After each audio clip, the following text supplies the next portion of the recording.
So into some of our life journeys come those kinds of challenges that we think, oh, that could never happen to me. And yet, in some life journeys, exactly that kind of thing happens that totally disrupts the dream, the journey.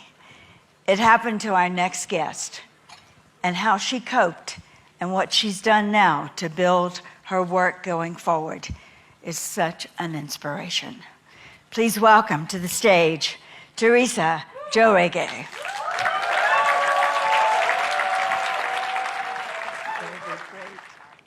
I feel voiceless.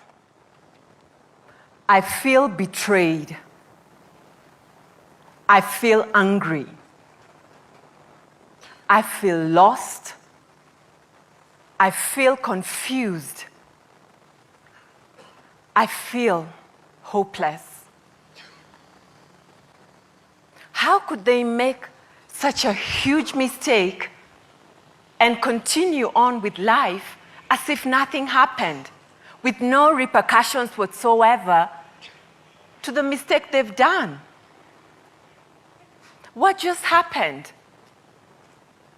How did I move from being in the respected financial sector, working as a premier manager in the banking sector, having put in such concerted effort in my studies to get there, 10 years in the corporate sector, to now being in the largest correctional facility for women in this country? How did that happen? I remember the events of this day 6 years ago, as if it was yesterday. The cold, hard face on the judge as she pronounced that sentence. Holding on to my 3-month-old firstborn daughter, who I had just named Oma, which in my dialect means truth and justice, because as I was expecting her, all I prayed for was truth and justice. Oma came, but I never got the justice I was looking for. As I rode in that Kenya prison service bus, I was so numb. Upon arrival, the prison guards and the warders didn't seem sensitive to the trauma that this experience was causing me. The grueling, rough admission process took away my humanity, took away my dignity. My identity lost. I was no longer referred to as Teresa Njoroge.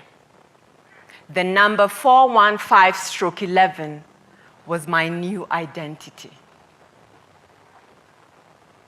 And I soon realized that that was the case with close to 1,000 women with whom we shared this space as we served our sentences. It was daunting. A million butterflies in my tummy, wondering, how will I protect my daughter in this place? The women comforted me, and they told me, you'll adjust to this place. And sure I did. To the prison language, the prison food, the prison lifestyle, the prison culture. It was not easy.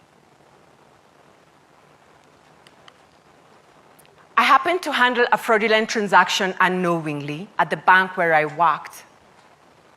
The worst that I had envisioned would happen to me was losing a career that I had so passionately loved and put in so much to get to where I was as a bank manager.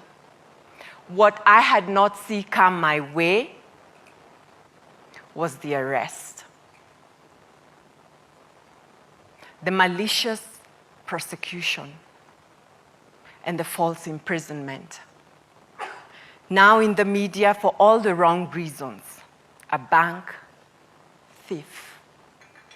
They came to me and told me, you know, if you give us 1 million Kenya shillings, this case will disappear just like that. And I wondered what kind of thinking these people had. I'm innocent. I didn't steal this money. You've got the wrong person, and you want me to give you 1 million Kenya shillings for this case to go? That's not me. I won't do it. I'm innocent. 2.5 years on, in and out of courts, fighting to prove my innocence. They came to me again and they say to me, if you give us 5 million Kenya shillings, because we're about to go into judgment now, you'll get a favorable outcome. And I reasoned with them. There has been no evidence whatsoever that I stole this money. Why should I now, innocent, no evidence whatsoever that I stole the money, give you 5 million shillings to get a favorable outcome of the case? True to their word, I got convicted to serve a 1-year sentence for a crime that I had not committed. As I adjusted to life in prison, I singled out Tabitha from the crowd. She would never engage with the conversations that we were having.